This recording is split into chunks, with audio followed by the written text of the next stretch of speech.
What's up, you guys? Hope you guys are doing awesome.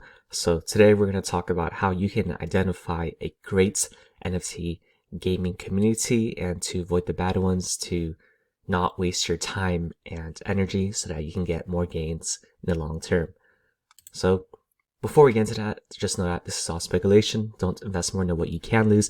Assume that you will lose everything and you won't get rich quick, especially in a super high risk environment such as NFT gaming. And please do your own research. Don't trust random people like me off the internet with your financial well-being, okay?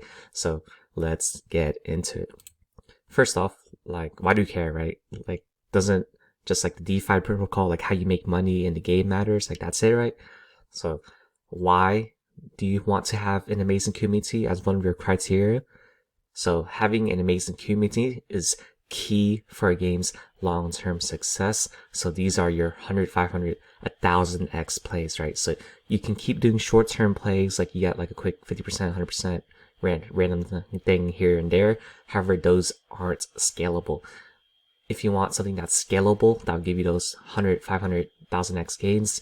This is why it matters. So if their community is lacking, as soon as adversity hits, so you guys have seen the last correction, a bunch of coins went down, a bunch of people sold their coins, and then they flocked to another community which was better than theirs because their community sucked. So in a bull market, when everything is going up, the community aspect doesn't really matter, right? Because everyone just has a bunch of money to throw at stuff. However, in the bear market, when people have less money, when they see their coins go down, retail tends to get a lot of fear, then they jump into either out of crypto or into something that seems more stable, which are games with great communities. Furthermore, if you're able to identify a solid community early, for example, if you got an Axie when it was $1 or something, you'll have a load of opportunities, whether that be jobs like content creating or even other ones like doing artwork, coding, marketing, community management, etc. Then you'll have other opportunities like whitelisting, exclusive NFTs, and airdrops like Axie airdrop their members I think it was either 20 or 40k dollars worth of excess, which is insane.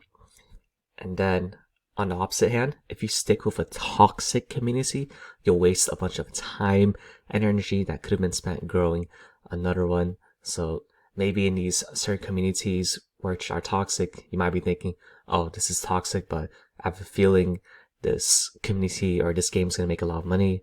However, we don't trade off feelings here. We trade off what actually is.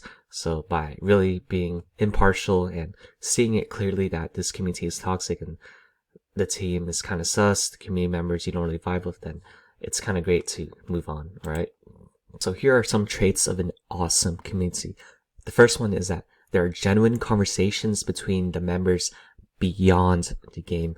So, for example, they're talking about their day, what's happening, their plans for a weekend. They're talking about playing other games when their game is on downtime, just etc. Just anything about the game, but also without the game, and just conversations. It's just a regular conversation between friends. It's not just back and forth, which we'll talk about later. The second one is that there's very little lag time between conversations. For example, it takes less than a few minutes for someone to respond, unless there's a emergency, a holiday or something, or server maintenance, the Discord goes down or something. But there's just very little lag time. It's just back and forth. People are constantly talking. They're just replying to each other, and it's just a fun, very active server. The third one is that they have a unique identity. So maybe their fans are so passionate about the game that they created artwork. They made stickers for people to constantly use with each other. They have insider jokes. For example, with Defina, there's the joke that Thief is the king of the Teletubbies or something. So then if someone looks on the inside, they're wait, what are they talking about? I'm very curious to learn more. So then, things like that. And they got memes too, maybe meme contests or memes that people constantly go back and forth, which can relate to the insider jokes. Then nicknames for their game members the Finians and etc. The fourth is that active members are rewarded beyond monetary compensation. For example, the most active members may have special chats where they talk with the team, and then they advise the team. So those active members feel very important, and then they end up being moderators, or they end up working with the team, and then they just end up advertising the game a lot. Then maybe they test out different game modes. They have unique NFTs or even like special roles given to them on the chats.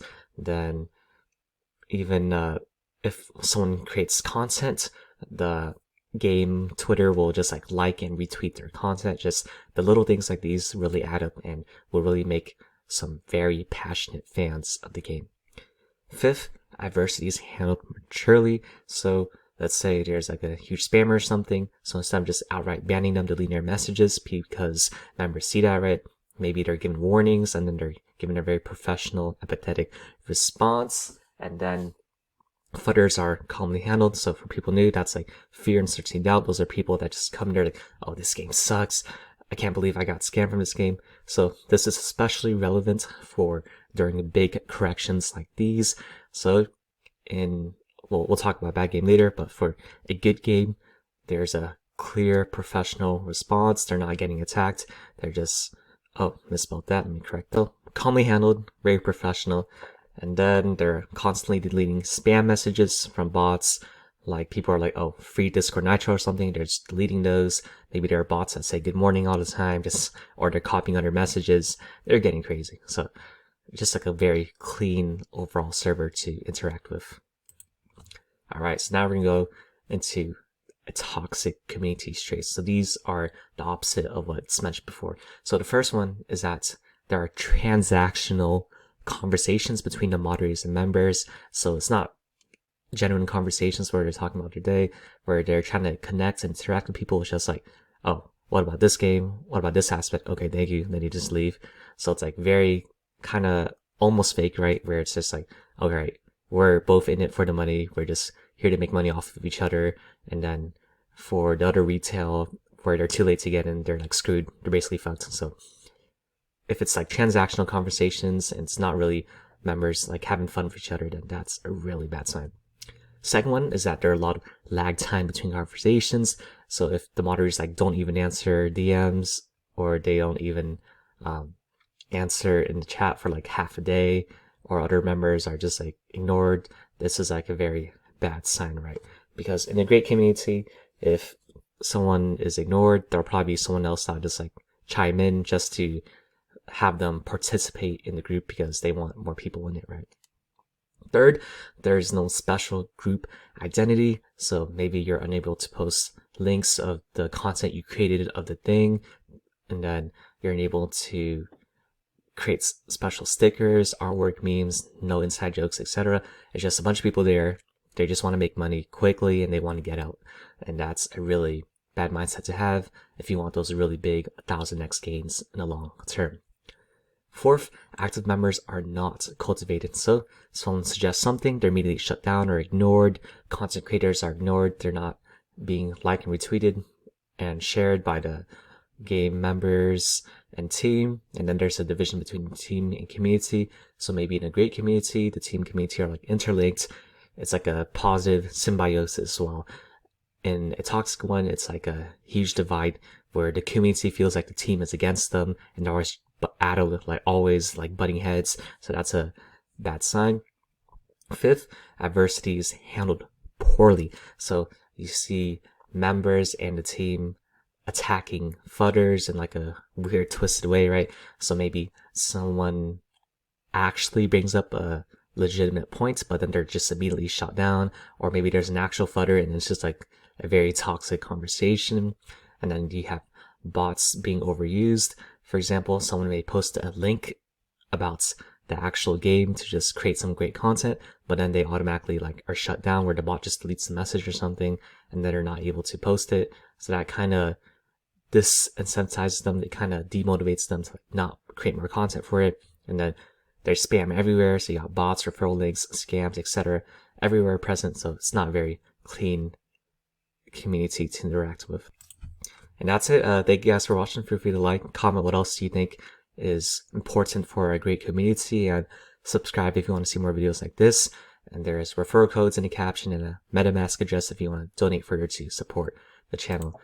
And most importantly, these videos are for entertainment purposes and are not recommendations, as I'm not a licensed professional, and you win in crypto by surviving long term and collecting blue chips early.